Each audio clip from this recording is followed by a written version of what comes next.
Saviez-vous que l'Allemagne et la Russie construisent un gazoduc qui va directement relier ces deux pays et qui va passer sous la mer Baltique?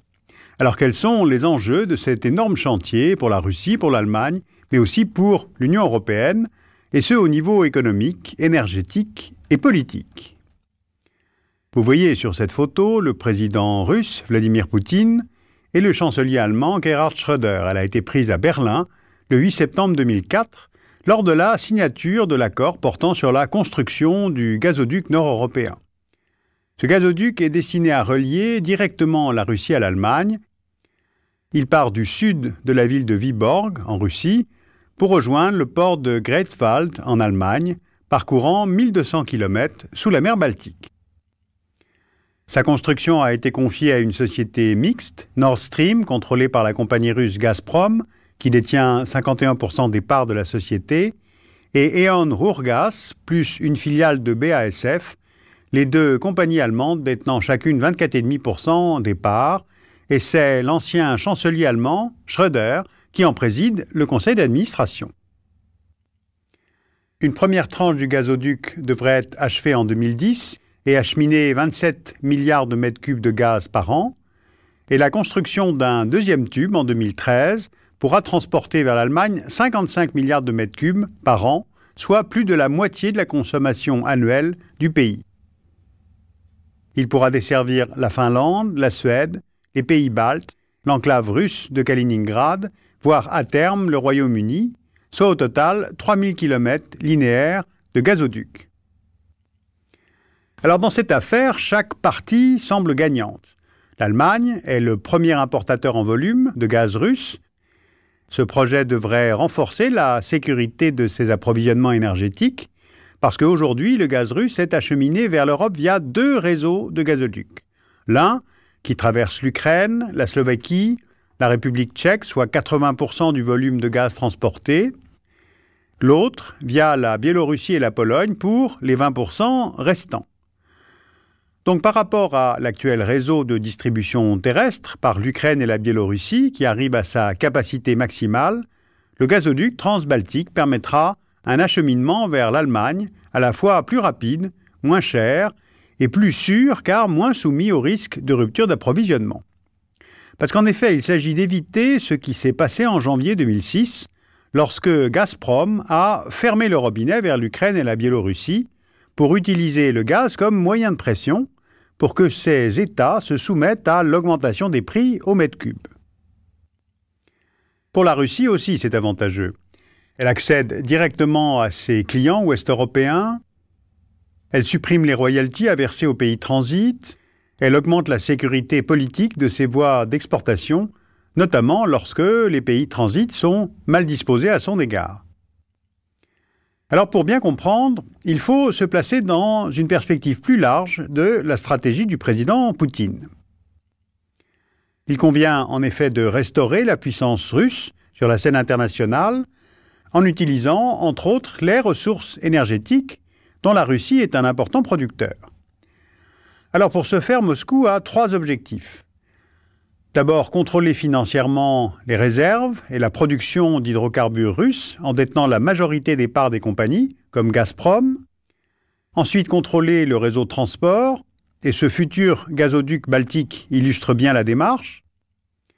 Troisièmement, passer des contrats avec la France, l'Allemagne, l'Italie ou l'Autriche pour avoir un accès direct à ces marchés ouest-européens.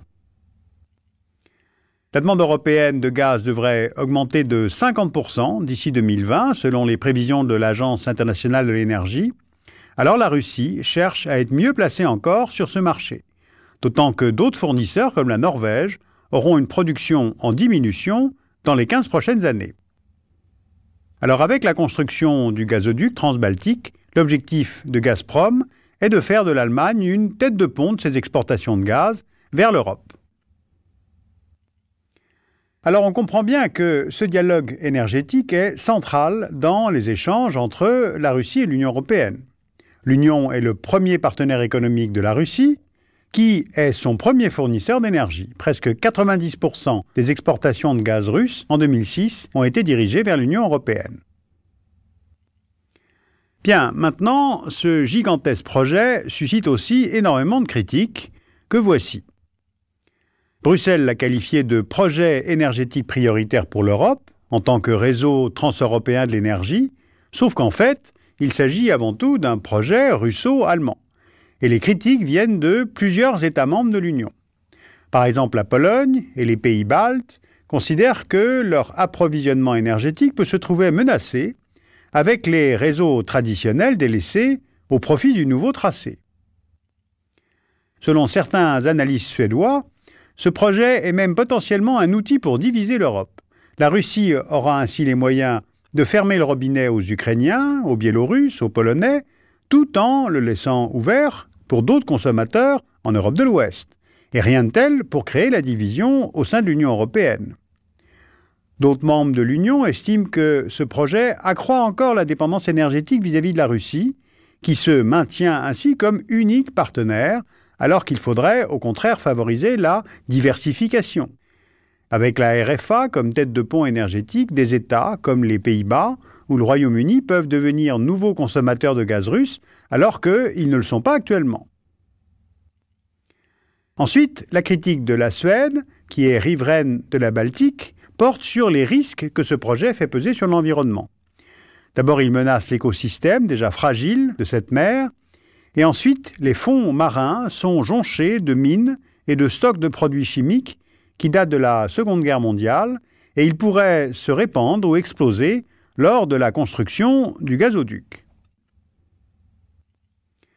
Ce projet est également critiqué par les États-Unis, mais pour d'autres raisons. Ils espéraient pouvoir exploiter avec les Russes le gisement de Stockman en mer de Barents. Or, ce gisement, exploité par Gazprom, devrait finalement approvisionner l'Europe via ce gazoduc de la Baltique.